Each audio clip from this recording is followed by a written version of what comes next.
Hello and welcome to another Daily Muppet. In today's video, I'm going to talk about anything that's going on, if there's any latest on the Manchester United club sale. Talk about some of the transfer rumors that are going around, the names that are out there, especially as the World Cup is, kicking off, and you get all the talk about players who are performing at the World Cup and such.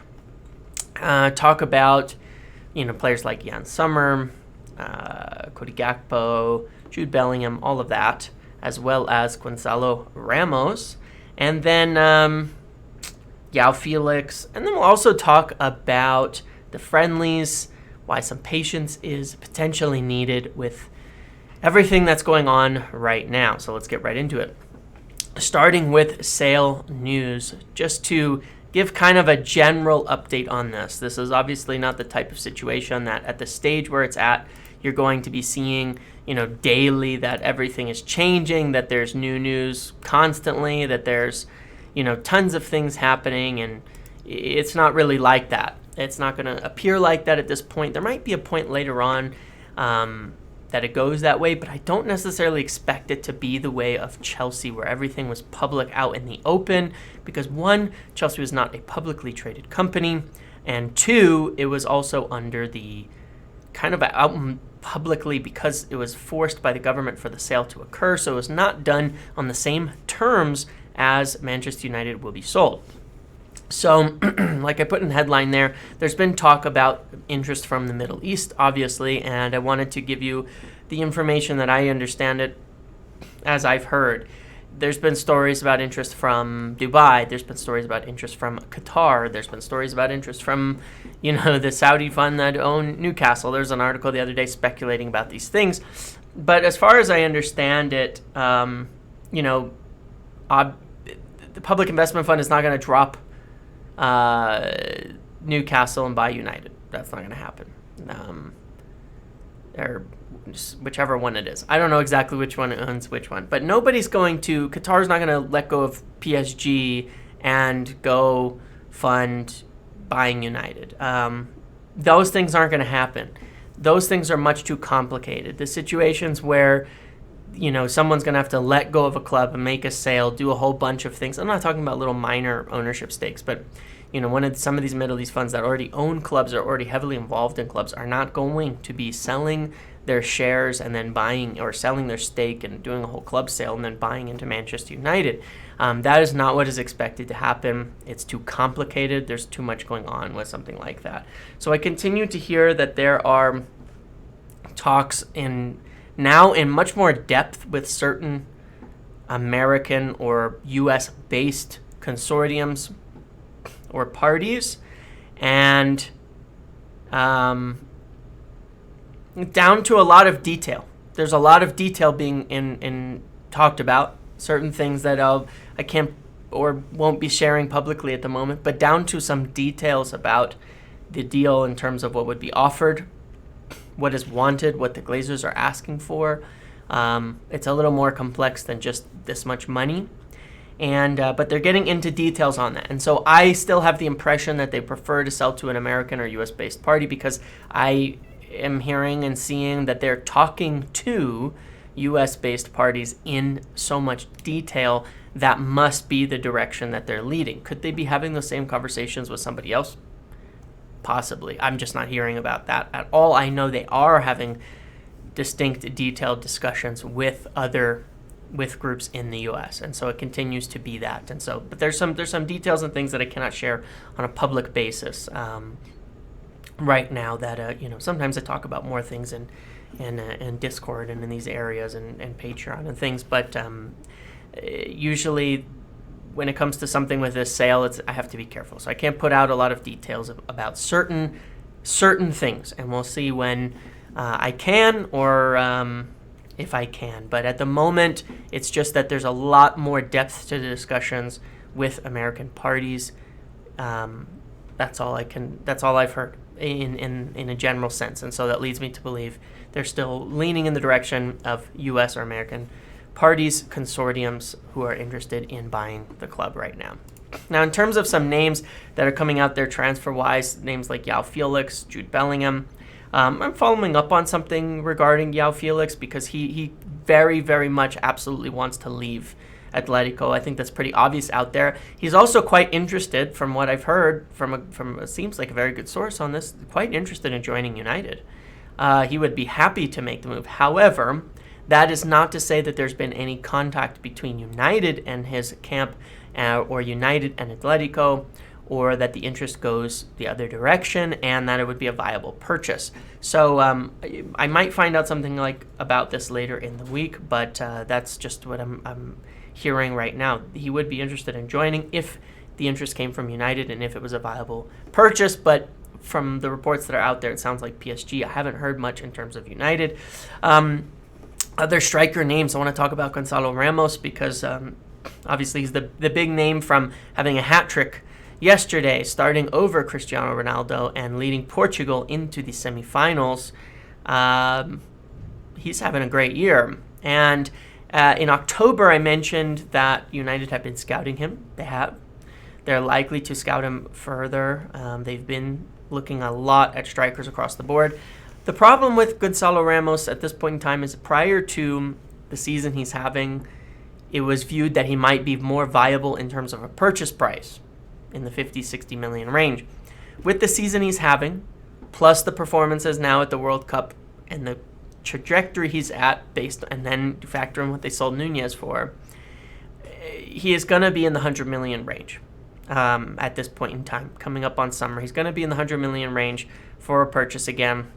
And so we're looking at here the challenge that United have is their major striker targets when you're talking about guys like Victor Osimhen, and that they're going to be 100 million. And so it's going to, and Joao Felix, 100 million. Victor Osimhen, 100 million.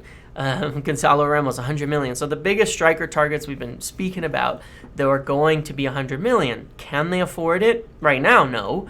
I would be curious to see if they bring in Gakpo and Costa. I wouldn't think they could afford it in summer, but with a new owner, potentially, yes. Then I think Goncalo Ramos, Joao Felix, Victor Osimhen, plus, we'll talk about goalkeeper in a second, plus more are all on the table because you could see a huge spending spree to start and just get United back on top.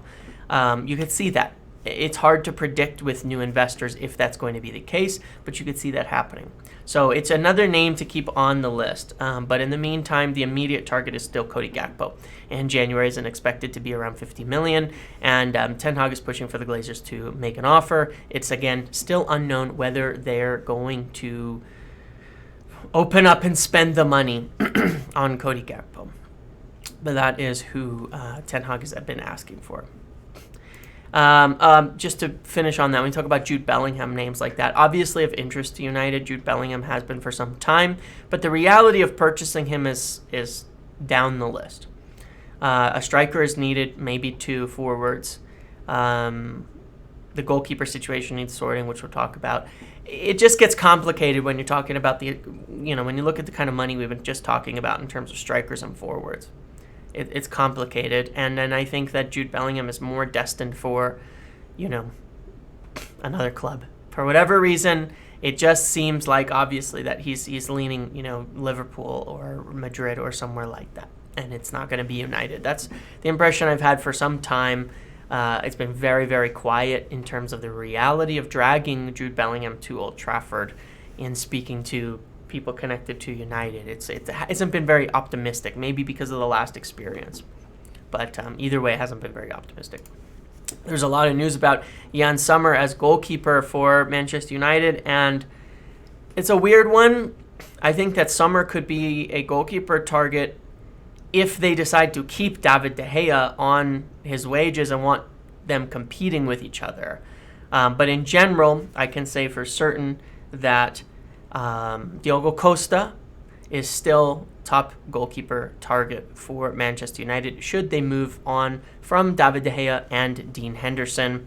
Sommer, as I'm looking at, could be an alternative option for if they're keeping David De Gea and need another number 2 or someone to compete.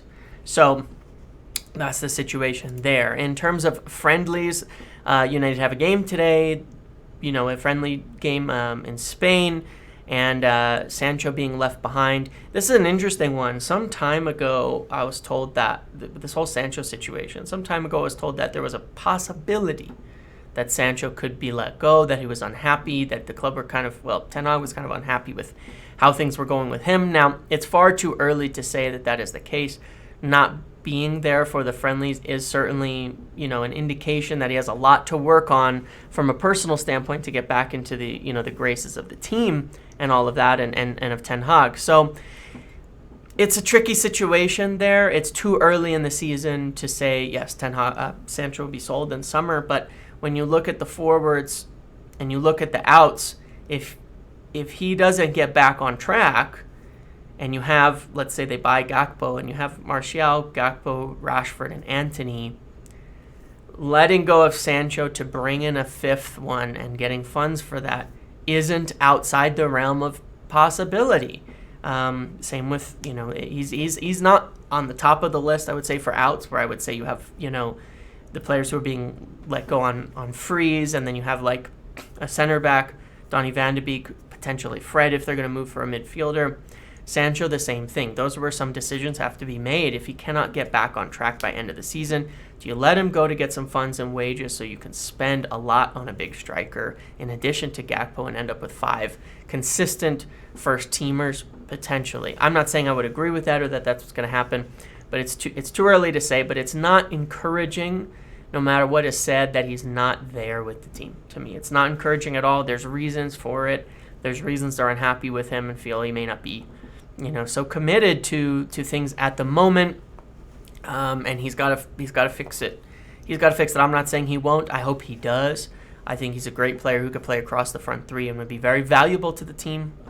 But he's got to fix up a bit, and that's got to improve.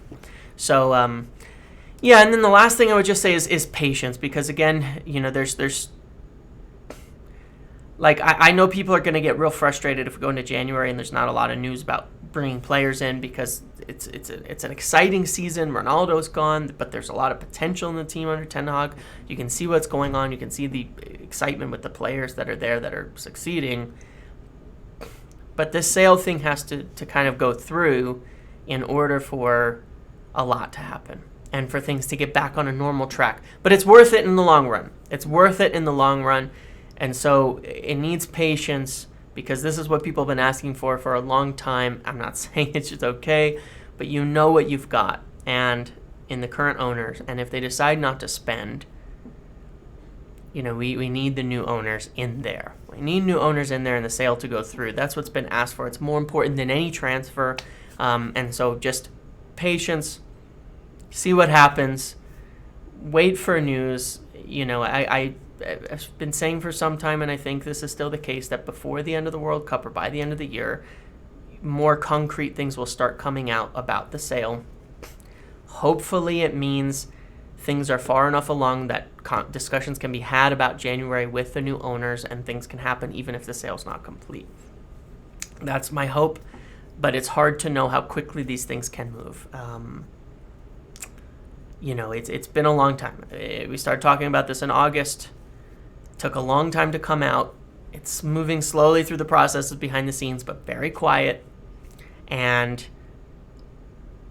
it needs some patience, because this isn't that long a process, but it's going to take time. And, look, if we don't get anybody in January, but the sale happens in March, it's worth it. And I think, obviously, at the end of the day, every fan would take that. So, but it just needs some patience, and I'll definitely let you know of anything that I can as I hear things, as I'm able to say them. So, appreciate everybody watching these. Make sure to like, comment, subscribe, turn notifications on, and I will see you in the next video.